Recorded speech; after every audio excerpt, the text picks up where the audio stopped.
बच्चों, आज मैं पुनः आप लोग के लिए दूसरी वीडियो प्रस्तुत कर रही हूँ। हमने पहले वीडियो में संसाधन के बारे में पढ़ा, संसाधन का अर्थ और संसाधन के प्रकार के बारे में पढ़ा। तो जिसमें संसाधन का सबसे पहला जो प्रकार था वह था प्राकृतिक संसाधन, दूसरा था मानव संसाधन और तीसरा है मानव निर्मित संसाधन। तो प्राकृतिक संसाधनों के अंतर्गत हमने संभाव्य और वास्तविक संसाधन के बारे में पढ़ा। अब हम प्राकृतिक संसाधनों, जैव और अजैव संसाधनों के बारे में पढ़ा है ना। अब हम प्राकृतिक संसाधनों के अगले विस्तृत रूप में हम अगला प्रकार पढ़ेंगे, जिसमें पहला है नवीकरणीय और अनवीकरणीय संसाधन। ठीक है, चलिए। तो नवीकरणीय संसाधन क्या है? ये वे संसाधन हैं जिन्हें भौतिक या रासायनिक प्रक्रियाओं या यंत्रों के द्वारा दोबारा बनाया जा सकता है। यानी इस संसाधन का जो प्रयोग है करके हम इसको पुनः हम नए रूप में दोबारा हम बना सकते हैं, जैसे सौर ऊर्जा और पवन ऊर्जा। अर्थात यह संसाधन कभी भी खत्म ना होने वाला संसाधन है। सौर ऊर्जा यानी जब तक हमारा सूर्य रहेगा हमें सौर ऊर्जा की प्राप्ति होगी, जब तक हवा चलती रहेगी तब तक हमें पवन ऊर्जा प्राप्त होगा। अगला जो है वह है अनवीकरणीय संसाधन। प्राकृतिक संसाधन का अगला जो भाग है वह है अनवीकरणीय संसाधन। ये वे संसाधन हैं जिनका अगर हम एक बार उपयोग कर ले तो हम दोबारा इसका उपयोग नहीं कर सकते। इन संसाधनों को बनाने में हमको काफ़ी समय लग जाता है, अर्थात यह हमारे पास सीमित मात्रा में होता है, जैसे कोयला, पेट्रोलियम, प्राकृतिक गैस।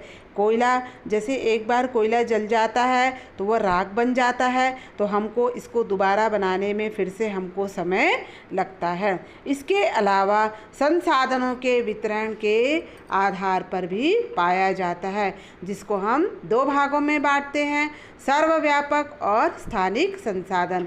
तो सर्वव्यापक संसाधन वह संसाधन है जो संसाधन सभी जगहों पर पाई जाती है, वह कहलाता है सर्वव्यापक। जैसे वायु है ना, जिसमें हम सांस लेते हैं, तो यह हमको सभी जगह पाया जाता है। ठीक है। दूसरा है स्थानिक संसाधन। जो संसाधन कुछ निश्चित स्थानों पर ही पाए जाते हैं वह स्थानिक संसाधन कहलाता है, जैसे तांबा और लोहा अयस्क। यह जो संसाधन है हमको बेटा सब जगह नहीं मिलते हैं, कुछ विशिष्ट क्षेत्र पर ही ये हमको पाया जाता है, कुछ निश्चित स्थान पर ही मिलते हैं। यह पूरे अभी तक हमने प्राकृतिक संसाधन के बारे में पढ़ा। अब अगला जो महत्वपूर्ण भाग जो है वह संसाधन का दूसरा जो प्रकार है वह है मानव निर्मित संसाधन, यानी मनुष्य के द्वारा बनाया गया संसाधन, जिसके बारे में हम अभी जानेंगे और पढ़ेंगे। जब प्राकृतिक संसाधनों का हम उपयोग करते हैं और वह जब एक संसाधन बन जाता है तब वह मानव निर्मित संसाधन कहलाता है। जैसे हम लोग प्राकृतिक संसाधन का प्रयोग करके पुल, सड़क, मशीन और वाहन बनाने में इसका प्रयोग करते हैं। अगला जो है वह है मानव संसाधन। अगला क्या है? तो तीसरा मानव संसाधन। पहला था प्राकृतिक संसाधन, दूसरा था मानव निर्मित संसाधन और तीसरा है मानव संसाधन।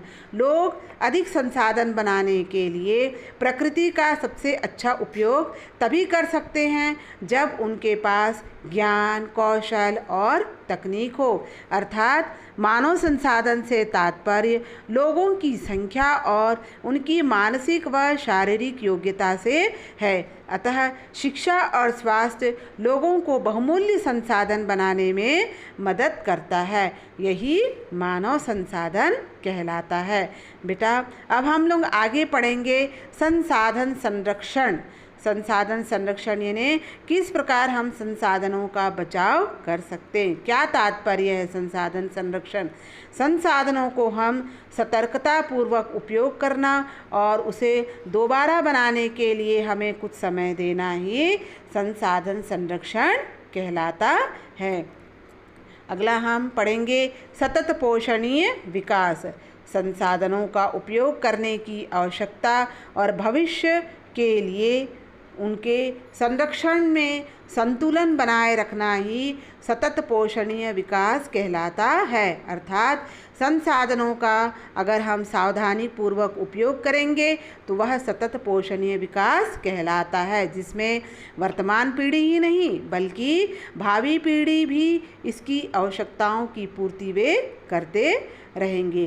तो सतत पोषणीय विकास के कुछ सिद्धांत है। पहला सिद्धांत है जीवन के सभी रूपों का आदर और उसका देखभाल करना, यानी हमको उनका आदर करना है और देखभाल करना है। दूसरा है मानव जीवन की गुणवत्ता को बढ़ाए रखना है। और तीसरा है पृथ्वी की जीवन शक्ति और विविधता का संरक्षण करना है। प्राकृतिक संसाधनों को ज़्यादा नुकसान ना पहुंचाना, ठीक है। और अगला पांचवा जो है पर्यावरण के प्रति व्यक्तिगत व्यवहार रखना। तो ये जो अध्याय है ये हमारा संसाधन अध्याय है, जिसमें मैंने जितने भी वीडियो आप लोगों को भेजे हैं उन सबको आपको कॉपी में लिखना है, उसका नोट्स बनाना है। जैसे मैंने लिखा है वैसे ही बेटा आपको भी लिखना है। और हमारा यही पहला अध्याय जो है वह समाप्त हुआ। यही आपका होमवर्क भी है।